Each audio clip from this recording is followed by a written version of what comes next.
नमस्कार साथियों, हमारे YouTube channel total mega star पर आपका बहुत बहुत स्वागत है।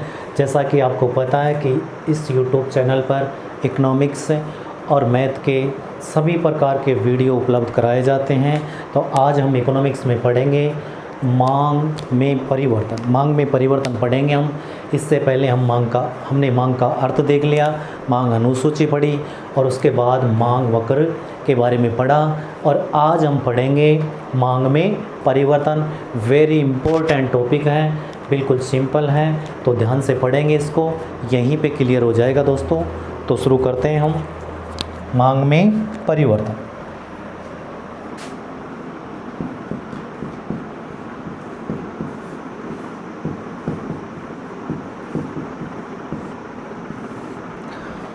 मांग में परिवर्तन, इससे पहले हमने एक टॉपिक पढ़ा था मांग फलन।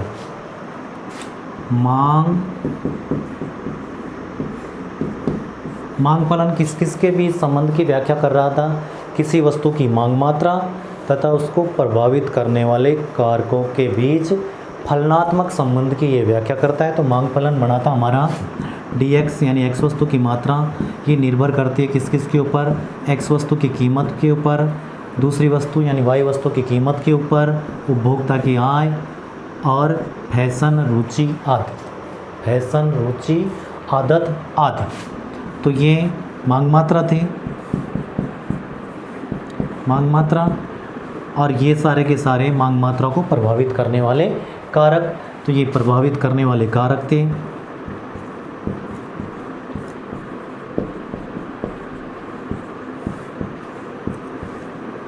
कारक या तत्व। तो किसी वस्तु की मांग मात्रा किस किस के ऊपर निर्भर करती हैं? x वस्तु की कीमत के ऊपर यानी उसी वस्तु की कीमत के ऊपर निर्भर करेगी। y वस्तु की कीमत यानी संबंधित वस्तु की कीमत के ऊपर भी निर्भर करती हैं। उपभोक्ता की आय के ऊपर निर्भर करती हैं। फैशन, रुचि, आदत, रीति रिवाज आदि सभी ये सारे के सारे प्रभावित करने वाले तत्व हैं किसको? मांग को। तो मांग पर इन सभी का प्रभाव पड़ता है, ठीक है। तो मांग पर किस किस का प्रभाव पड़ता है? उसी वस्तु की कीमत का, अन्य वस्तु की कीमत का, उपभोक्ता की आय का, फैशन, रुचि, आदत, इन सभी का प्रभाव पड़ता है। तो मांग में परिवर्तन कब हो सकता है? यानी कीमत में परिवर्तन हो जाए, px x वस्तु की कीमत में परिवर्तन होगा तो मांग मात्रा में परिवर्तन हो जाएगा, या सारे के सारे इन तत्वों में परिवर्तन हो जाए, यानी दूसरी वस्तु की कीमत में परिवर्तन हो जाए, उपभोक्ता की आय में परिवर्तन हो जाए, फैशन, रुचि, आदत में परिवर्तन हो जाए, तो मांग में परिवर्तन हो जाता है। तो ये अन्य तत्व है।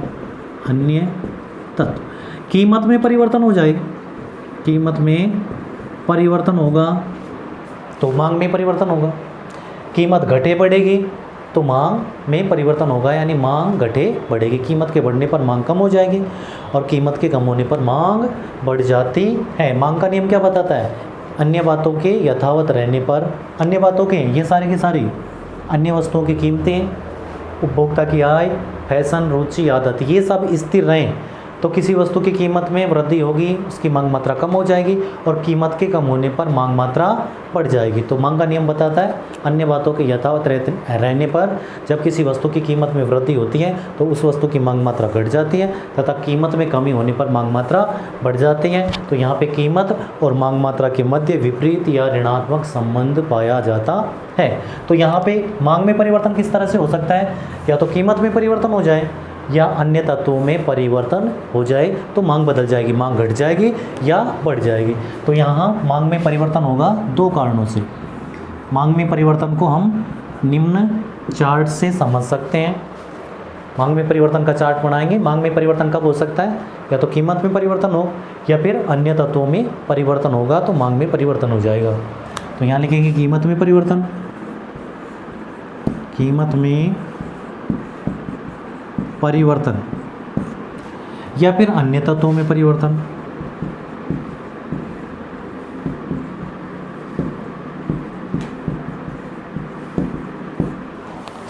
मांग में परिवर्तन दो कारणों से हो सकता है। या तो कीमत में परिवर्तन हो जाए यानी उसी वस्तु की कीमत में परिवर्तन हो जाए, या अन्य तत्वों में परिवर्तन हो जाए, अन्य तत्व दूसरी वस्तु की कीमत में परिवर्तन हो, उपभोक्ता की आय में परिवर्तन हो जाए, फैशन, रुचि, आदत बदल जाए तो भी मांग बदल जाती है। तो यहाँ पे कीमत में परिवर्तन होने से मांग में परिवर्तन हो सकता है, या अन्य तत्वों में परिवर्तन होगा तो भी मांग में परिवर्तन हो जाएगा।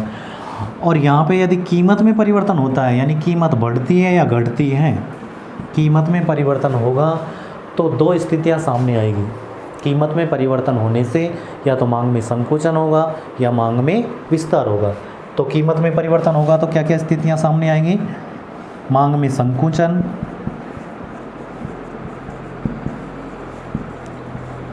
मांग में संकुचन होगा या मांग में विस्तार।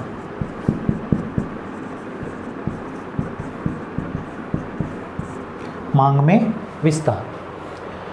और मांग में संकुचन और मांग में विस्तार की स्थिति में मांग वक्र में किसी प्रकार का परिवर्तन नहीं होगा, मांग वक्र स्थिर रहेगा।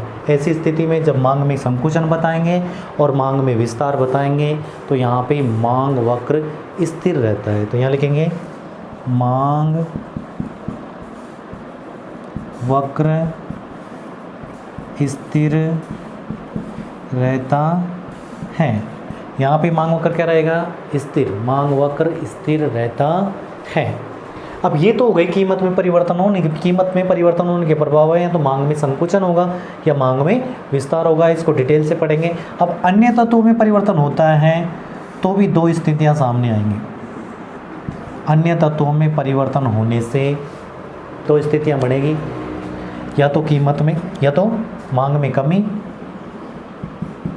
मांग में कमी होगी या मांग में वृद्धि।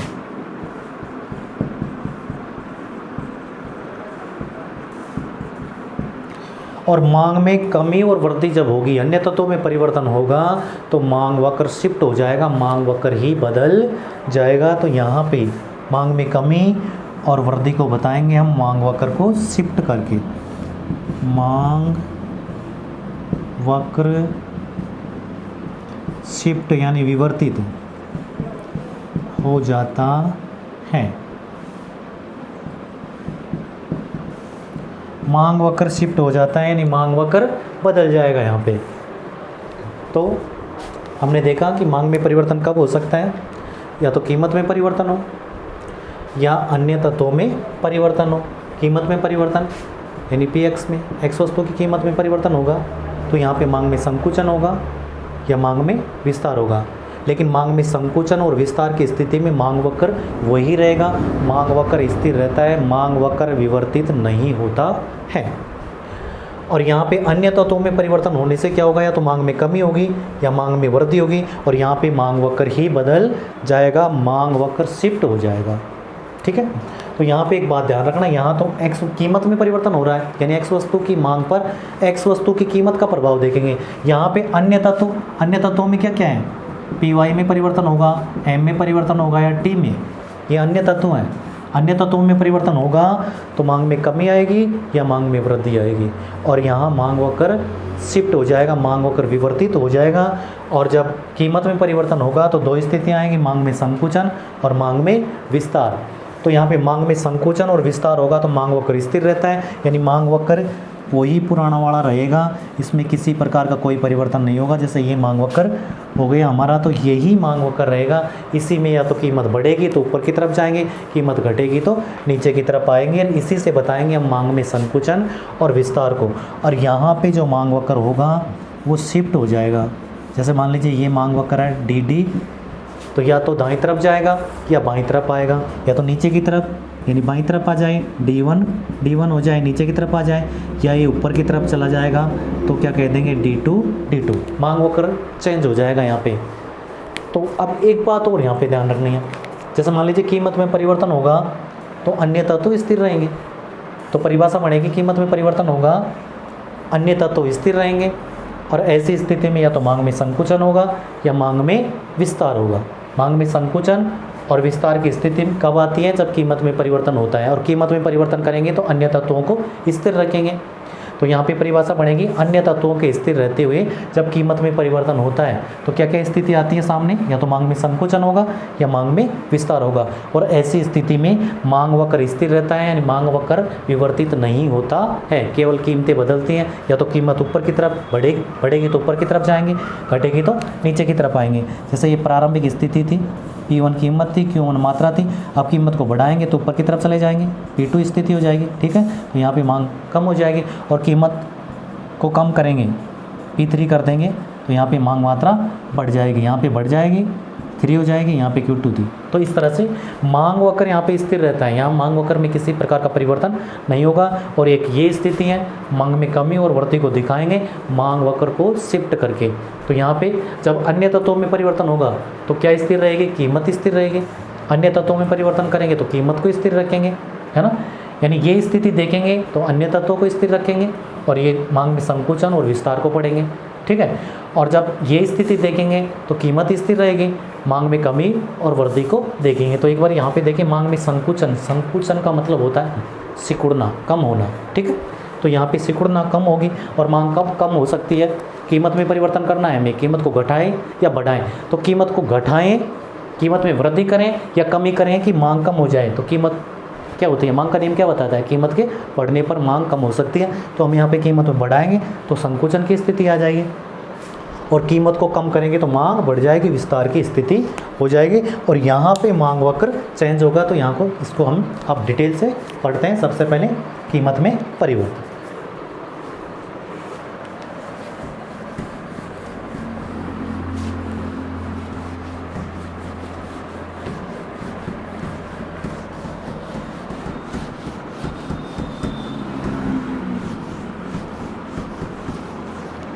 कीमत में परिवर्तन,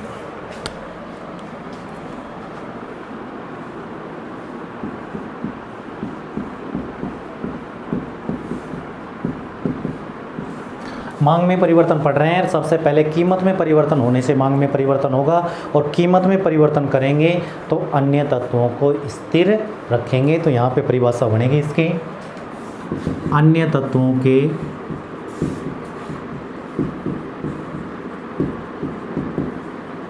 स्थिर रहते हुए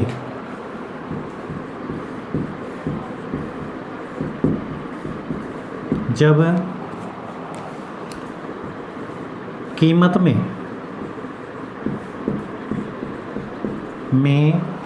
परिवर्तन होता है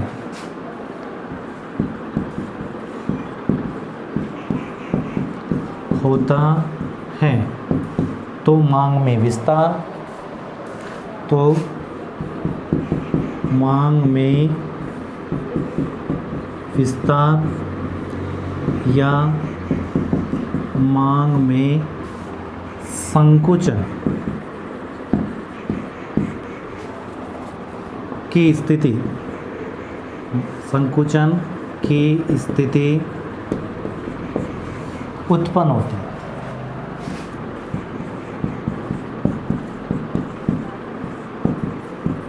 ऐसी स्थिति में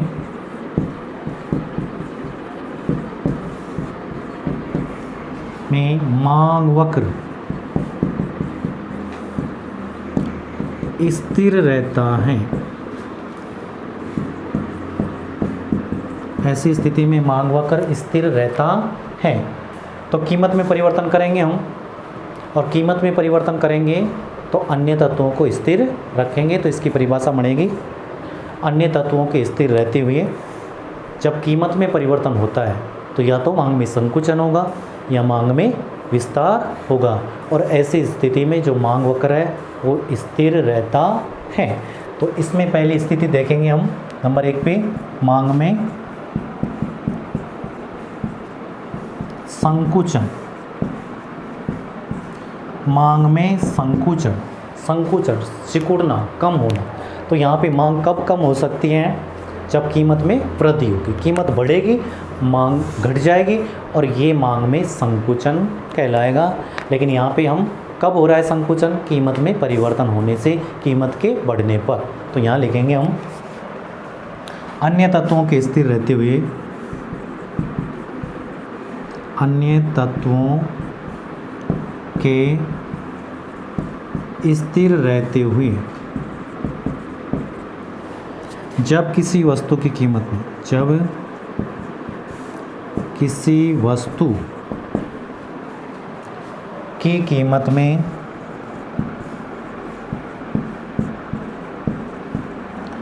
वृद्धि होती है, वृद्धि होती है तो उस वस्तु की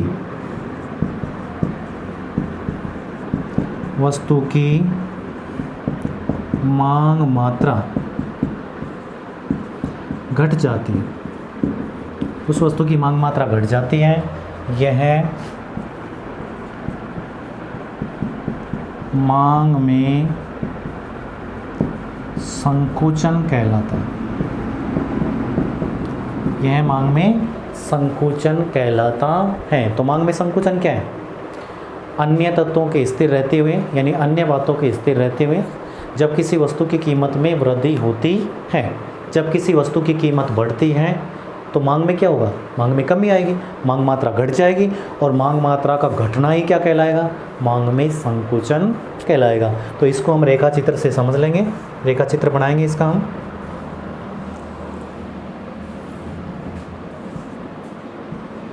वाई अक्ष पर हम यहाँ पे कीमत ले रहे हैं, ये कीमत, और एक्स अक्ष पर लेते हैं हम मांग मात्रा। ठीक है, और मांग वक्र बनाएंगे। कीमत और मांग मात्रा के मध्य कौन सा संबंध होता है? विपरीत या ऋणात्मक संबंध। विपरीत या ऋणात्मक संबंध को हम इस वक्र से दर्शाएंगे। ये मांग वक्र होता है, डीडी वक्र, डिमांड कारक मांग वक्र, इस तरह का बनाएंगे हम। और इसमें सबसे पहले हम प्रारंभिक स्थिति को देखेंगे। प्रारंभिक स्थिति मान लीजिए, प्रारंभिक किसी वस्तु की कीमत P1 के बराबर थी, संतुलन कहाँ आ रहा था? P1 पर। ठीक है, और यहाँ पे P1 पर उपभोक्ता कितनी वस्तुओं की मांग कर रहा था? Q1 वस्तुओं की मांग कर रहा था। ये प्रारंभिक स्थिति है। किसी वस्तु की कीमत OP1 के बराबर थी तो मांग मात्रा OQ1 के बराबर थी, यानी OP1 कीमत पर इतनी वस्तुओं की मांग मात्रा हो रही थी OQ1 के बराबर। अब मान लीजिए किसी वस्तु की कीमत में वृद्धि हो जाती है, कीमत बढ़ जाती है, तो पहले OP1 थी, कीमत बढ़ेगी तो ऊपर की तरफ जाएंगे हम। तो कीमत OP1 से बढ़ कर के मान लीजिए OP2 हो जाती है। पहले इतनी थी, अब इतनी हो जाती है। इसको डैश डैश करके हम आगे बढ़ाएंगे तो संतुलन आएगा E2 पर। ठीक है, कीमत में वृद्धि हो रही है, कीमत बढ़ जाती है, कीमत में वृद्धि, तीर का निशान लगाया, कीमत ऊपर की तरफ जा रही है, यानी कीमत में वृद्धि हो रही है। संतुलन E2 पर आया, और यहाँ से मांग मात्रा का निर्धारण जो होगा वो पहले से कम हो जाएगा। पहले इतनी मात्रा थी, है ना, पहले यहाँ से यहाँ तक ये मात्रा थी, और अब इतनी हो गई, कम हो गई। ठीक है, तो यहाँ पे क्या हो गया? मांग मात्रा में कमी हो गई। प्रारंभिक कीमत OP1 थी, मात्रा OQ1 थी। कीमत जब OP1 से बढ़कर OP2 हो जाती है, कीमत के बढ़ने पर मांग मात्रा पहले से कम हो जाती है।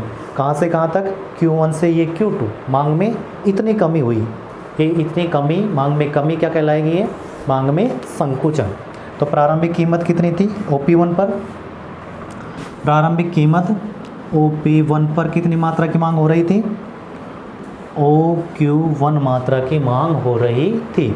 अब कीमत देखो, जब OP2 हो जाती है, कीमत बढ़ करके OP1 से बढ़ करके कितनी हो रही है? OP2। कीमत को हमने बढ़ाया तो मांग मात्रा देखो OQ2 हो जाती है, पहले से कम हो जाती है, पहले ज़्यादा थी अब कम हो गई। तो OQ2 कीमत के बढ़ाने पर मांग मात्रा कम हो जाती है। ठीक है, अब कितनी कम हुई? Q1 से Q2, Q1 से Q2, यही क्या है? मांग में संकुचन है। तो ये यहाँ से यहाँ तक मांग में संकुचन कहलाएगा। Q1 से Q2, यही मांग में संकुचन की स्थिति है। यहाँ पे देखो मांग वक्र वही है, और हमने कीमत को बढ़ाया तो मांग मात्रा घट गई, और ये मांग में संकुचन कहलाएगा। तो समझ में आया होगा। और अब हम देखते हैं मांग में विस्तार। इसका दूसरा परिणाम मांग में विस्तार की स्थिति को देखेंगे। और मांग में विस्तार कब होगा? मांग में विस्तार होगा कीमत में कमी होने पर। कीमत कम होगी, मांग बढ़ जाएगी, और ये विस्तार कहलाएगा। तो अब देखते हैं हम मांग में विस्तार।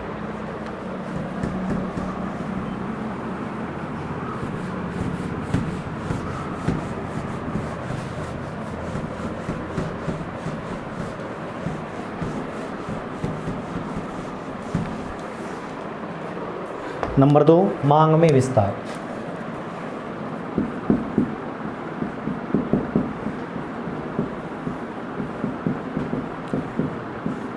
मांग में विस्तार कब होता है? कीमत में परिवर्तन होने से। और कीमत में कमी होने से विस्तार होगा या वृद्धि होने से होगा? कीमत में कमी होने से मांग बढ़ेगी और ये विस्तार कहलाएगा। तो यहाँ पे परिभाषा बनेगी इसकी, अन्य तत्वों के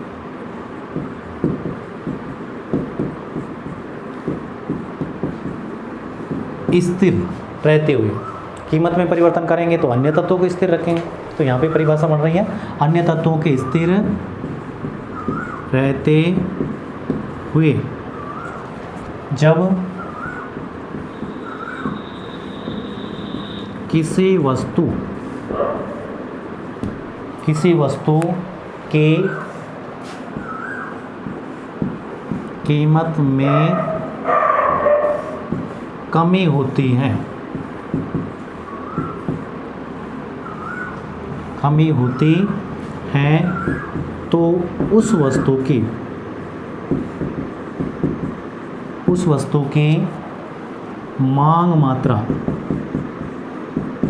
मांग मात्रा बढ़ जाती है। यह मांग में विस्तार कहलाता है। यह मांग में विस्तार कहलाता है। तो अन्य तत्वों के स्थिर रहते हुए जब किसी वस्तु की कीमत में कमी होगी, किसी वस्तु की कीमत घटेगी तो मांग मात्रा क्या होगी? बढ़ जाएगी। मांग मात्रा बढ़ जाएगी, यही क्या कहलाएगा? मांग में विस्तार कहलाएगा। तो अन्य तत्वों के स्थिर रहते हुए जब किसी वस्तु की कीमत में कमी होती है तो उस वस्तु की मांग मात्रा बढ़ जाती है और यही मांग में विस्तार कहलाता है। इसे मांग में विस्तार कहा जाता है। तो उस वस्तु की क्या हो जाएगी? उस वस्तु की कीमत में कमी हो जाएगी और यह विस्तार कहलाएगा। एक मिनट,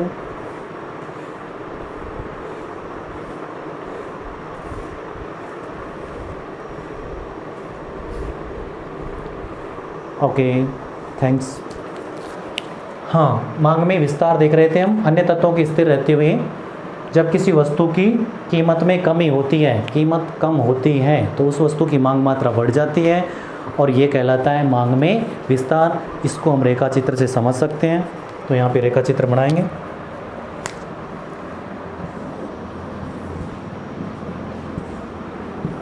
वाई अक्ष पर हम कीमत, यहाँ पे कीमत को दर्शाएंगे और एक्स अक्ष पर मांग मात्रा लेंगे। ठीक है, और ये मांग वक्र बनाएंगे सबसे पहले यहाँ पे डी, ये डी मांग वक्र है। प्रारंभिक स्थिति बनाएंगे। जैसे मान लीजिए कोई वस्तु की कीमत थी P1 और संतुलन कहाँ पे आ रहा था? E1 पर। कितनी वस्तुओं की मांग हो रही थी? Q1 के बराबर। ये प्रारंभिक स्थिति है। OP1 कीमत है और इस पर कितनी मात्रा की मांग हो रही है? OQ1 के बराबर। इतनी कीमत पर इतनी इकाइयों की मांग होती है। अब मान लीजिए हमें मांग में संकुचन बताना है। मांग में संकुचन बता चुके हैं, मांग में विस्तार बताना है। और मांग में विस्तार कब हो सकता है? जब कीमत में कमी हो।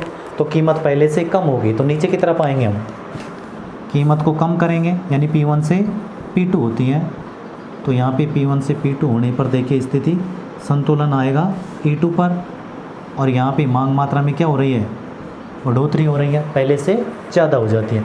कीमत पहले इतनी थी, यहाँ से यहाँ तक कीमत थी, मात्रा पहले इतनी थी, अब कीमत पहले की बजाय इतनी हो जाती है। पहले इतनी थी, अब इतनी हो जाती है, कीमत कम हो जाती है। कीमत के कम होने पर मांग मात्रा पहले इतनी थी, अब इतनी हो जाती है, मांग मात्रा बढ़ जाती है। कीमत के यहाँ से यहाँ तक होने से मांग मात्रा यहाँ से यहाँ हो जाती है। तो ये क्या हो गया? मांग में वृद्धि हो गई, मांग बढ़ गई। इसे मांग में विस्तार कहा जाएगा। तो प्रारंभिक स्थिति क्या थी? OP1 कीमत पर कितनी इकाइयों की मांग हो रही थी? OQ1 इकाइयों की मांग होती थी। OP1 कीमत पर OQ1 इकाइयों की मांग हो रही थी। अब यहाँ पे कीमत कहाँ से कहाँ तक जा रही है? कीमत OP1 से घट करके OP2 नीचे की तरफ जा रही है कीमत। तो यहाँ लिखूँगा मैं कीमत बढ़ रही है, घट रही है, घट रही है। कीमत में कमी, कीमत में कमी हुई, इसकी वजह से मांग मात्रा देखो OQ2 यानी बढ़ गई, मांग मात्रा में वृद्धि हो गई। कहाँ से कहाँ तक बढ़ी? Q1 से Q2। ये Q1 से Q2 क्या है? मांग में विस्तार है, इसे मांग में विस्तार कहा जाएगा। तो ये मांग में विस्तार बताएंगे हम, कीमत को घटाएंगे, मांग मात्रा बढ़ जाएगी और इसी को मांग में विस्तार कहा जाएगा। तो ये मांग में संकुचन हो गया और मांग में विस्तार हो गया। मांग में संकुचन विस्तार कब होता है? कीमत में परिवर्तन होने से। कीमत में परिवर्तन किया तो अन्य तत्वों को स्थिर रखा। और अब पढ़ेंगे हम अन्य तत्वों में परिवर्तन करेंगे, और अन्य तत्वों में परिवर्तन करेंगे तो कीमत को स्थिर रखेंगे। कीमत ना घटेगी ना बढ़ेगी, कीमत स्थिर रहेगी, यानी OP1 ही रहेगी। ना कीमत ऊपर की तरफ जाएगी ना कीमत नीचे की तरफ आएगी, क्योंकि हम अन्य तत्वों में परिवर्तन कर रहे हैं। यानी अन्य वस्तुओं की कीमतें संबंधित वस्तुओं की कीमत में परिवर्तन होगा, उपभोक्ता की आय में परिवर्तन होगा, या फैशन रुचि या आदत में परिवर्तन होगा, तो ये अन्य तत्व कहलाएंगे। और अन्य तत्वों में परिवर्तन होने से मांग वक्र शिफ्ट होगा, या तो दाईं तरफ जाएगा या बाईं तरफ जाएगा। और इसकी वजह से क्या बताएंगे हम? मांग में कमी या वृद्धि। मांग में कमी हो जाएगी या मांग में वृद्धि हो जाएगी। तो उसको देखते हैं हम। अब अन्य तत्वों में परिवर्तन।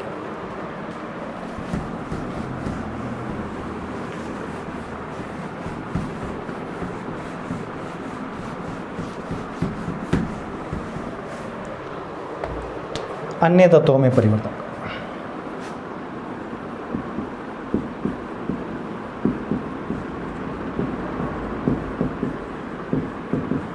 इससे पहले हम कीमत में परिवर्तन कर रहे थे, अन्य तत्वों को स्थिर मान रहे थे। यहाँ पे अन्य तत्वों में परिवर्तन करेंगे तो कीमत को स्थिर रखेंगे। तो इसकी परिभाषा बनेगी कीमत के स्थिर रहते हुए अन्य कीमत के स्थिर रहते हुए अन्य तत्वों में परिवर्तन होने से अन्य तत्वों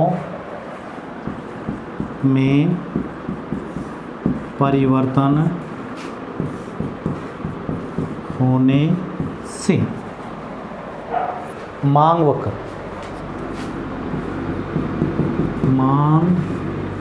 वक्र बाईं या दाईं, मांग वक्र बाईं या दाईं और शिफ्ट हो जाता है। मांग वक्र या तो बाईं ओर शिफ्ट हो जाता है या दाईं ओर। मांग वक्र बाईं या दाईं ओर शिफ्ट हो जाता है, जिससे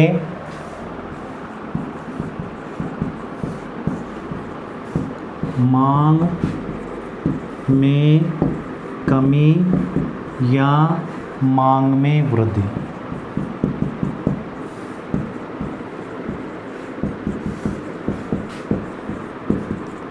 जिससे मांग में कमी या मांग में वृद्धि होती है। तो यहाँ पे हम अन्य तत्वों में परिवर्तन कर रहे हैं। तो परिभाषा बन रही है कीमत के स्थिर रहते हुए अन्य तत्वों में परिवर्तन होने से। कीमत के स्थिर रहते हुए अन्य तत्वों में परिवर्तन होगा तो मांग वक्र शिफ्ट होगा, यानी मांग वक्र या तो दाईं तरफ जाएगा या बाईं तरफ जाएगा।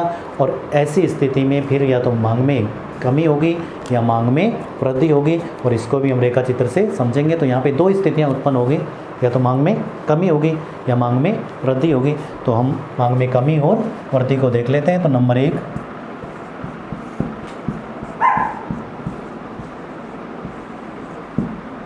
मांग में कमी। तो मांग में कमी कब होगी? अन्य तत्वों में परिवर्तन करना है हमें, कीमत में परिवर्तन नहीं करना है। ना कीमत बढ़ेगी ना कीमत घटेगी, कीमत में तो परिवर्तन होगा ही नहीं। इससे पहले हम मांग में कमी कर रहे थे कीमत को बढ़ा करके, लेकिन यहाँ कीमत में तो परिवर्तन करना ही नहीं है, अन्य तत्वों में परिवर्तन करना है। यानी मांग वक्र को या तो दाईं तरफ शिफ्ट करना है या बाईं तरफ शिफ्ट करना है। तो मांग वक्र जब बाईं तरफ शिफ्ट होगा तो ये मांग में कमी होगी, और दाईं तरफ जाएगा तो मांग में वृद्धि होगी। तो इसकी परिभाषा बनेगी कीमत के स्थिर रहते हुए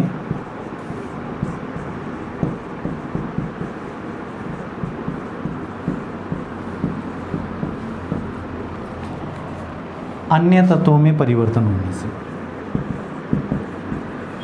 अन्य तत्वों में परिवर्तन होने से यदि मांग वक्र बाईं तरफ शिफ्ट होगा तो कमी आएगी। यदि मांग वक्र बाईं ओर शिफ्ट हो जाता है तो यह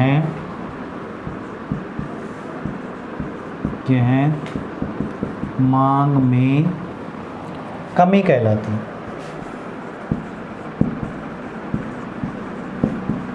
तो यह मांग में कमी कहलाती है। कीमत के स्थिर रहते हुए अन्य तत्वों में परिवर्तन होने से यदि मांग वक्र बाईं तरफ शिफ्ट होगा तो ऐसी स्थिति में क्या होगा, मांग में कमी आ जाएगी, और इसी को मांग में कमी कहा जाएगा। ये मांग में कमी कहलाती है। तो इसको भी हम रेखा चित्र से देख लेंगे। y अक्ष पर हम कीमत लेते हैं, यहाँ पे कीमत, यहाँ पे मांग मात्रा। x अक्ष पर मांग मात्रा और y अक्ष पर लेंगे हम कीमत। तो यहाँ पे प्रारंभिक स्थिति यानी प्रारंभिक मांग वक्र बनाएंगे हम। ये मान लीजिए हमारा प्रारंभिक मांग वक्र है D1 हमारा प्रारंभिक मांग वक्र है, और कीमत हमारी है P1। ये P1 कीमत है, और कितनी मात्रा की मांग हो रही है, OQ1। OP1 कीमत पर OQ1 मात्रा की मांग होती है। ये प्रारंभिक स्थिति है। संतुलन हमारा आ रहा है E1 पे। अब हमें कीमत को ना बढ़ाना है ना घटाना है, ना कीमत ना ऊपर की तरफ जाएगी ना नीचे की तरफ आएगी, और हमें मांग में कमी करना है। अन्य तत्वों में परिवर्तन होगा, ये मांग वक्र बदलेगा, या तो मांग वक्र ऊपर की तरफ जाएगा या मांग वक्र नीचे की तरफ आएगा। लेकिन मांग में कमी कब होगी, जब मांग वक्र बाईं ओर यानी नीचे की तरफ आएगा। मांग वक्र बाईं ओर दाईं, यहाँ पे जैसे ये दायां ऊपर की तरफ होगा, बायां नीचे की तरफ होगा, तो बाईं ओर नीचे की तरफ शिफ्ट करेंगे हम। मांग वक्र को नीचे की तरफ शिफ्ट करेंगे, नीचे की ओर शिफ्ट करेंगे, तो ये मांग वक्र जो D1 था ये नीचे की ओर शिफ्ट होकर D2 हो जाएगा। तो मांग वक्र को हम नीचे की ओर शिफ्ट करेंगे। इसी के समानांतर एक मांग वक्र और बनाएंगे हम, और उसका नाम D2। पहले D1 मांग वक्र था, अब D2 मांग वक्र हो गया, और ये P1 कीमत को कहाँ पे काट रहा है, यहाँ पे, यानी संतुलन अब आएगा। पहले तो ये D1 था तो संतुलन E1 पर आ रहा था, E1 बिंदु पर आ रहा था, लेकिन अब D2 मांग वक्र यानी नया मांग वक्र बन गया D2। ये कीमत को कहाँ पे स्पर्श कर रहा है, यानी कीमत को कहाँ पे काट रहा है, संतुलन आएगा हमारा E2 पर, और यहाँ से मांग का निर्धारण होगा, और ये मांग पहले से कम हो जाएगी। देखो हमने ना कीमत को बढ़ाया ना घटाया, फिर भी मांग कम हो गई। पहले मांग OQ1 के बराबर थी, अब OQ2 हो गई, तो ये Q1 से Q2 क्या है, मांग में कमी है। मांग में कमी की स्थिति को दिखाएंगे, मांग वक्र बनाएंगे D1 और एक दूसरा मांग वक्र जो बनाएंगे इसी के नीचे यानी बाईं तरफ बनेगा D2 और D2 को ये E2 पर काटेगा P1 कीमत E2 पर काटेगी। यहाँ से हमारी मांग का निर्धारण होगा कितना, OQ2। तो पहले मांग कितनी थी, OQ1 यानी ज़्यादा थी, पहले यहाँ से यहाँ तक थी, इतनी मांग मात्रा थी, इतनी, और अब हो गई इतनी, कम हो गई, पहले से कम हो जाती हैं, तो ये मांग में कमी कहलाएगी। तो मांग में कमी कब होगी, जब मांग वक्र नीचे की तरफ यानी बाईं तरफ शिफ्ट होगा, तो ये मांग में कमी आ जाएगी। इसे कहा जाएगा मांग में संकुचन। और अब देखते हैं हम मांग में विस्तार। मांग में विस्तार पढ़ेंगे नंबर 2।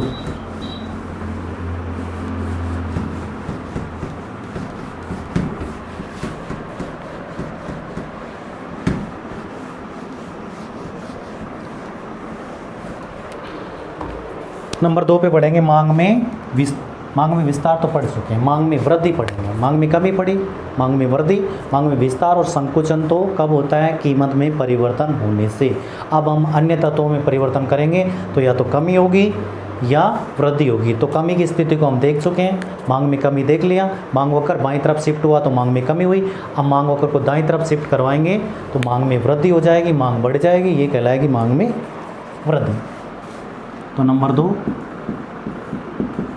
मांग में वृद्धि। तो मांग में वृद्धि की परिभाषा रहेगी, कीमत स्थिर रहेगी। यहाँ पे कीमत के स्थिर रहते हुए, कीमत के स्थिर रहते हुए अन्य तत्वों में परिवर्तन होने से यदि मांग वक्र दाईं तरफ यानी ऊपर की तरफ शिफ्ट होगा और मांग बढ़ जाएगी और ये कहलाएगी मांग में वृद्धि। तो यहाँ पे इसकी परिभाषा, कीमत के स्थिर रहते हुए, कीमत के स्थिर रहते हुए अन्य तत्वों में परिवर्तन होने से,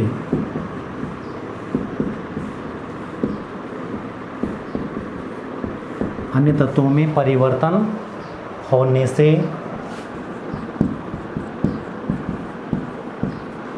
यदि मांग वक्र, ध्यान रखना मांग वक्र बदलता है। यहाँ पे अन्य तत्वों में परिवर्तन होगा तो मांग वक्र बदलेगा, विवर्तित होगा, शिफ्ट होगा, या तो दाईं तरफ जाएगा या बाईं तरफ आएगा। तो यहाँ पे मांग वक्र, यदि मांग वक्र दाईं ओर यानी ऊपर की तरफ दाईं ओर शिफ्ट हो जाता है तो यह क्या कहलाएगी? यह मांग में वृद्धि कहलाएगी। या फिर ऐसे कहें, हो जाता है तो मांग मात्रा बढ़ जाती, मांग मात्रा बढ़ जाती है, यह मांग में वृद्धि कहलाती है, यह मांग में वृद्धि कहलाती है। इसे मांग में वृद्धि कहा जाता है।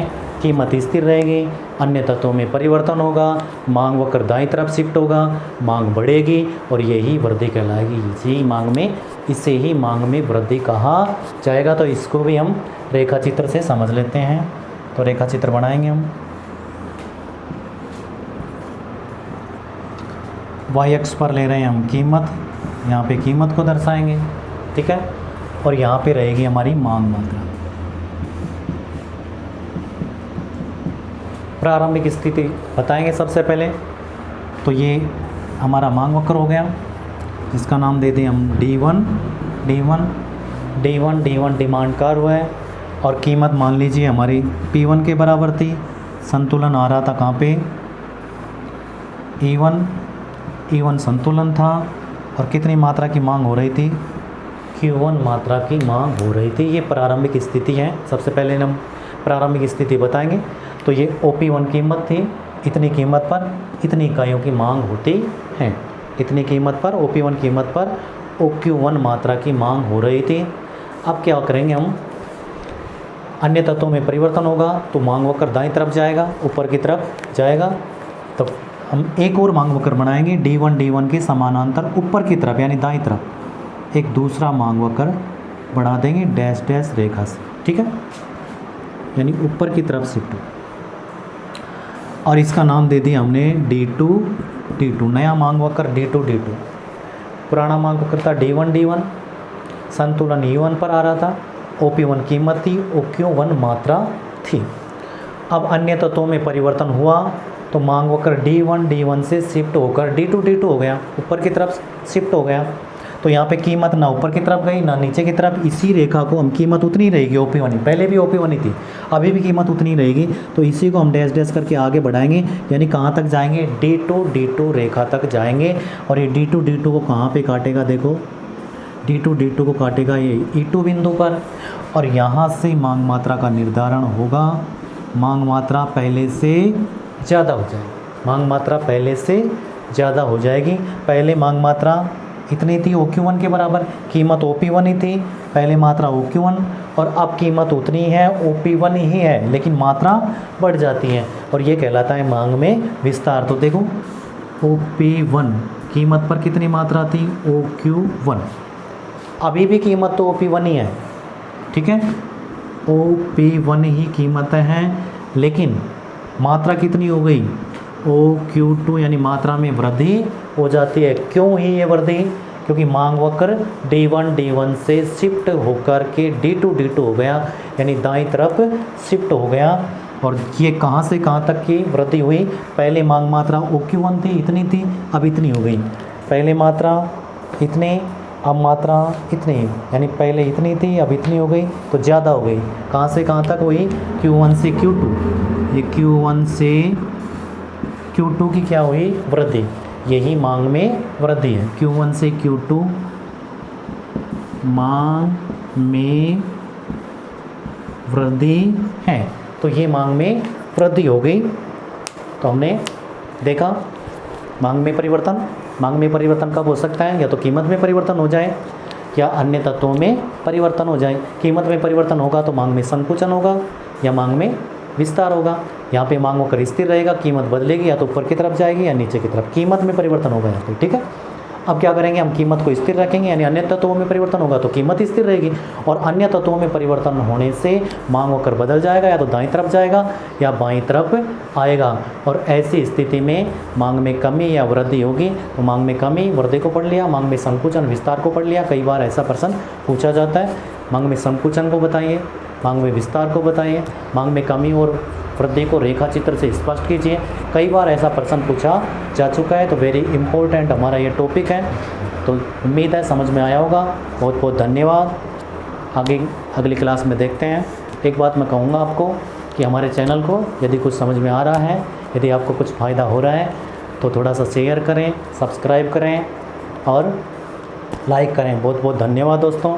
अगली क्लास में हम कल फिर मिलते हैं। ओके।